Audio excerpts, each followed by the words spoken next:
Ladies and gentlemen, boys and girls, readers, bleeders and elephant breeders, welcome along to the Joe Spivey YouTube channel where we discuss books and little else.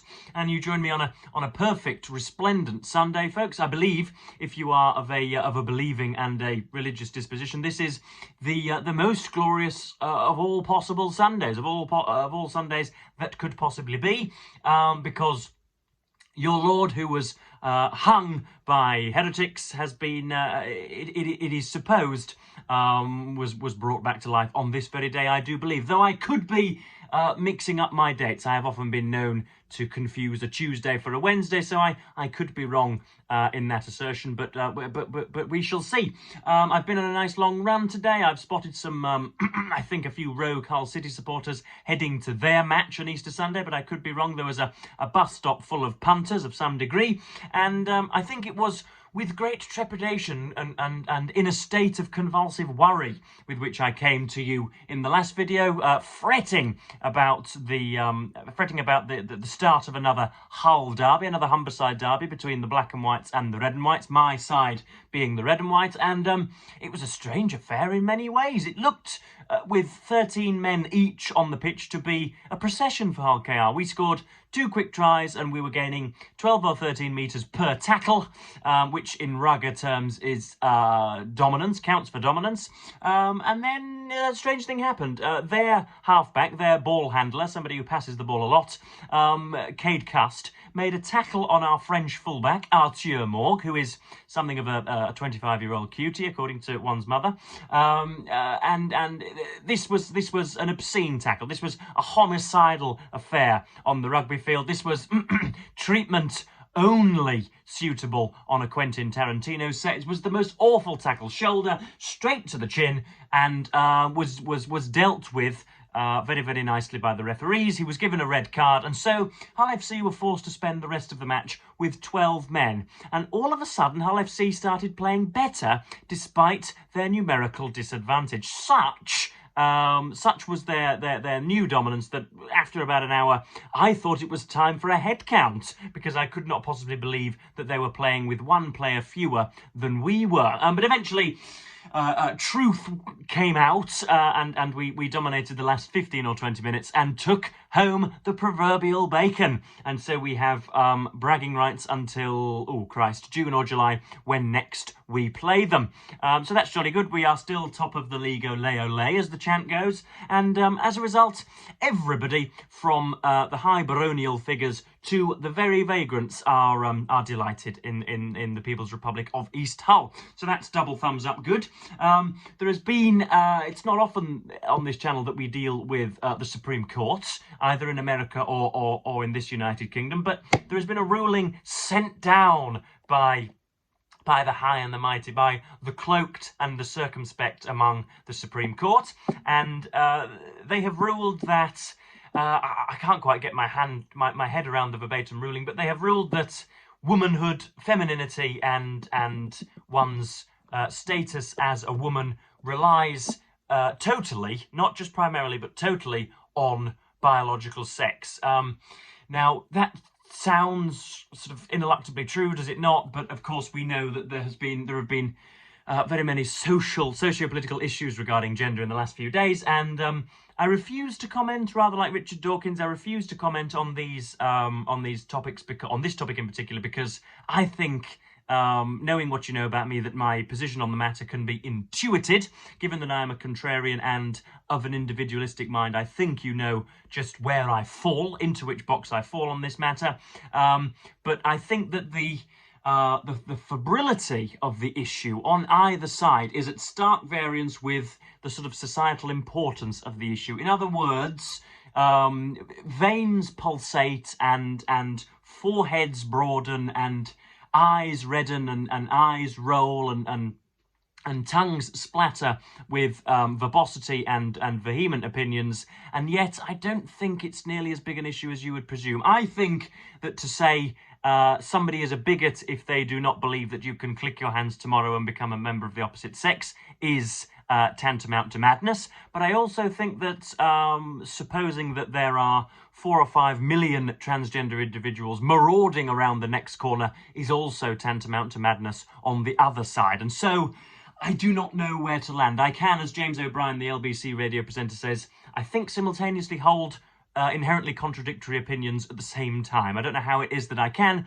but I can. And so everybody's getting hot under the collar about this issue, or at least it's dominating the headlines. And for once, I cannot summon a strong opinion in either direction, really. But that is just about it there.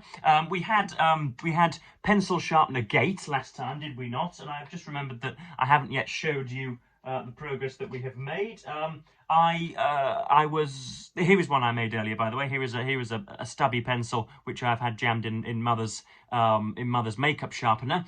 But last time I again with wide-eyed boyish innocence declared that all issues concerning my pencil sharpener were solved, and then live on camera in a sort of Elon Musk-esque disaster.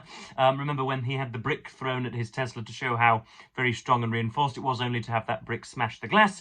I did a similar thing by ensuring you that my blunt days were over, and only to find that the pencil sharpener didn't work live on air. Now I have re-jammed the batteries and it has worked off camera, but let us see if this is the first pencil sharpener to have human fallibility conferred upon it. So this worked 10 or 15 minutes ago when I sharpened it to read, and if it does not work now, then a ghost lurks beneath. So let us see. No, it is not working. Oh, this is beyond ridiculous. Right, so it is not working on camera, so I am haunted. I am now officially haunted. That worked 15 minutes ago. I have turned on the camera and it refuses to do so again. I am losing it live. That will be the title of today's video. I am losing it live. Believe it or not, I do have some diary entries to share with you folks, and indeed some opinions of Richard Ellman's biography of Oscar Wilde to share with you. But first, we must delve into temptations and into Easter presents, because I may appear to you to have a chest as wide as Shakespeare's sonnets and as big a set of biceps as that Austrian Schwarzenegger, but I am in fact quite an effeminate gentleman and somebody who easily and fulsomely and gleefully takes presents on Easter Sunday. We will do anything in this country to commodify the Lord's work. And so I've been given a few presents for Easter Sunday, and I thought I'd just share them with you so as to pad out an extra bit of time. We have, first of all, most of them come in a creamy and sweet genus, in a creamy and sweet form. We have Hotel Chocolat City bunnies. These are 16 dashing bunnies dressed to impress in solid high cacao white chocolate. So there we are. I'll be gulping those down like nuts later on. Next up, we have the cutest of all the presents. We have Pen Pals. These are 3 country cousins cast in white, caramel milk, and 40% milk chocolate. You have what's her name? Eliza Peck, William, and Rabbit. How about that for anthropomorphization? Brilliant. And then we have a small little lolly, egg on toast. Again, also by Hotel Chocolat. Other brands of extortionate sweet goods are, of course, available. And then we have one more, Temptation Sours. So these are sweets that will rid your mouth of its skin, its much needed skin. I'm a fan of sour sweets, much more than sweet sweets. So yeah, whoever bought these for me clearly knows me well. And then finally, the most luxurious of all the gifts. It will be a matter for the biographers in 250 years' time, just how it was that I rose from the depths of my bed every morning and got my hair like this. But that ignorance can now be vanquished. We have some fresh shampoo from Lucetta, Rosemary Mint Complex Strengthening Shampoo. Look at that. When I was 14 years of age, I used to play on the rugby field and I used to spit in prop forwards' faces, and now I am sharing the details of shampoo on the internet. Just what has happened, how the mighty have fallen. But there is a tube of shampoo, and that just about does it for our gifts this morning. We have 2 books to discuss. First of all, we have this will be swift. We have Richard Ellman's biography of Oscar Wilde, which I am throwing away almost, or I am at least absenting myself from its pages. I am 400 pages in and cannot summon the interest I am finding both author and subject matter stylistically and temperamentally despicable all of a sudden. Richard Ellman wowed in his first pages, but I think, like many with this figure, was consumed by Oscar Wilde. I think he starts to ape Wilde, and he starts to justify his, in my opinion, lacking writing in numerous ways. So he will introduce Dorian Gray or Lady Windermere's Fan or Vera or whatever, you know, some seventh-rate show that Wilde has written and has put on. He will give the contemporary authors their time in the sun. He will say, so-and-so from the Pall Mall Gazette said this, so-and-so from the Telegraph said this, so-and-so from the Daily Mail said this, and they are all to be respected. They're all respectable figures, but here is my opinion, and he then goes on to lionise Mr. Wilde in an undue fashion, and also partakes in Wilde's wispy, in my opinion, deliberately nonsensical and complicated manner, and as I say, continues to ape his subject matter, and did nothing but disillusion me. But I have an example of what I'm talking about, of the sort of the latent snobbishness and the baselessness of nearly everything that is being said. So this is the title of the chapter is called Dorian Repudiated, and this is coverage of Dorian Gray's recent release and how the public responded to it, and how Richard Ellman is trying to make, I think, a pearl of a pebble. But anyway, both in its magazine form and in its form as a separate novel, Dorian Gray has faults.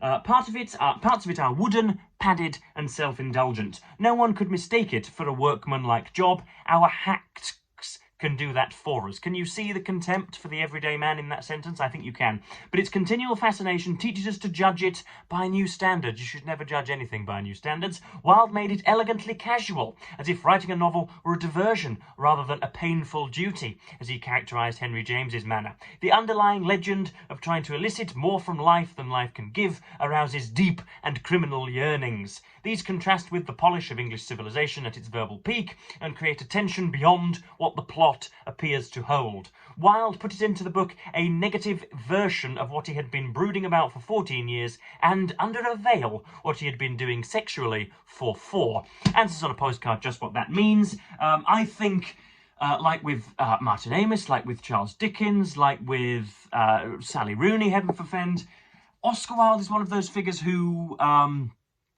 elicits, or at least who gathers fanfare, often posthumous fanfare around him, who do far more of the work to ensure his canonisation than he originally did. In other words, he has critics who do the work for him when he is pushing up daisies in the grave. And so I can't even be bothered to get onto Alfred Lord Douglas and De Profundis and the unlawful imprisonment. I cannot even be bothered to get on with the sabre rattling, because I'm not looking forward to reading. And unfortunately, folks, I must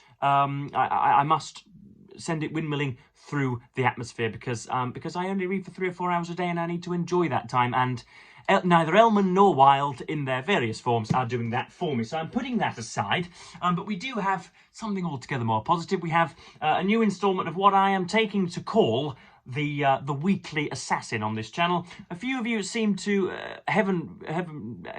could you believe it, I was slightly imprecise in my speech in the last video. Some of you mistook my calls for suggestions for titling with calls for suggestions for introductions, and so very many of you were writing your rhymes in the comments, and I do not need profundity or rhymes from you slovenly folk. I can think of them myself, but a few of you did give suggestions for titles for the series, and we'll call it the Weekly Assassin. There won't be one a week, there'll be more than one a week, but they won't be daily either. And so again, any greater and higher, loftier suggestions are welcome, but that's a good working title to be getting on with for now. So We are on the 20th of April, of course, Easter Sunday, and we have all sorts to get on with. We have the the textual recidivism of Gerard Manley Hopkins in 1874. We have the artful considerations of Virginia Woolf. Again, we have Chips Cannon, we have Count Charno and Edith Velmans to be getting on with.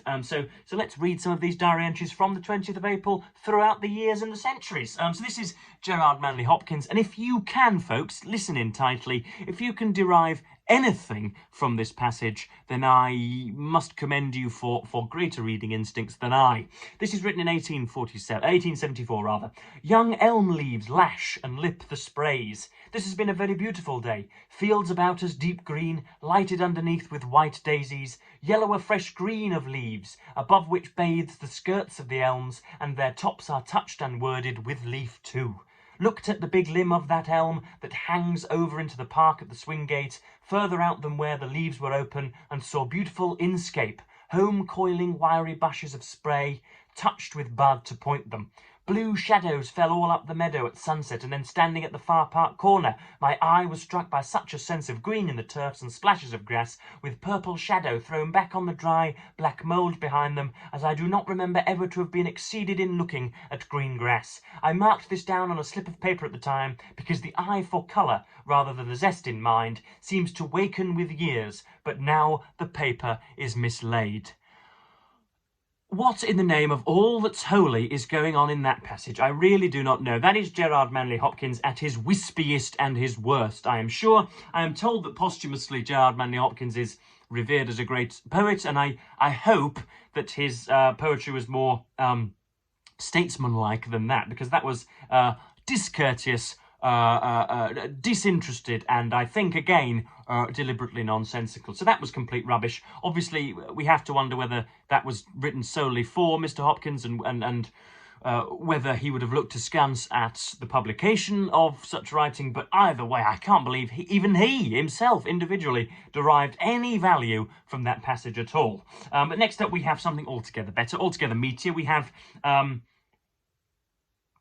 the erstwhile critical giant Virginia Woolf writing in 1919 on the nature of diary entries itself. And this will lead us on to a discussion about my own journaling. So we have 1919. 20th of April 1919. What sort of diary should I like mine to be, Virginia Woolf writes. Something loose-knit and yet not slovenly, so elastic that it will embrace anything, solemn, slight, or beautiful that comes into my mind. I should like it to resemble some deep old desk or capacious hold-all, in which one flings a mass of odds and ends without looking them through.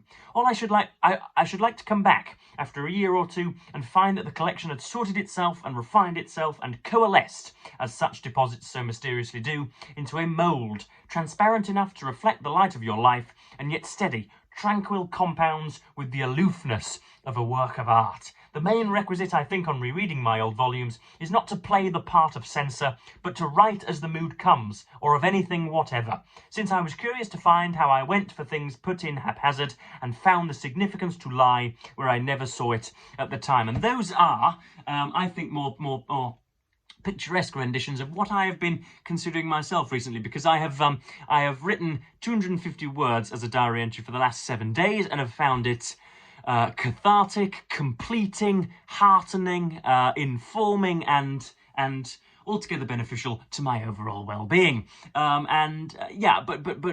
a writer such as myself struggles with a diary because there is no, at least there shouldn't anyway be, any pretense at classiness and at the highly strung, highly wrought beauty which I always aim to achieve in my public prose. If you just want to write, I went to the shop, then I ate a caramel wafer, then I defecated in an almighty manner, then I went round to my Eritrean supermodels and gave her what for. If you want to write in that subject, object, predicate, Orwellian style, then you can do.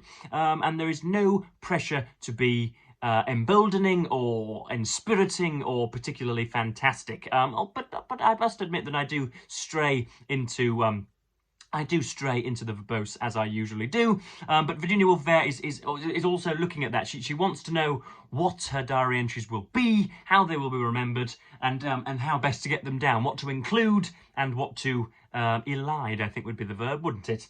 But next up we have a bloke by the name of Chips Cannon, who was, I'm told, a politician of the early 20th century. This is Chips Cannon writing in his diary of the 20th of April 1934, a little later on. After endless false starts, I have decided definitely to begin my diary again, and only hope I shall have the patience to continue. But as I am dictating it, it may be less scandalous and spontaneous than before.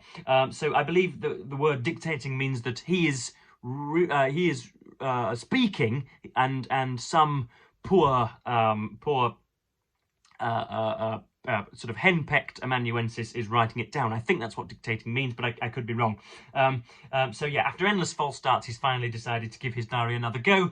Of course, the diary is something which is cancelled and begun again on multiple occasions. I know of few examples whereby somebody has, at the age of 18, begun a diary and only let their pen rest at age 95 when the maker was upon them.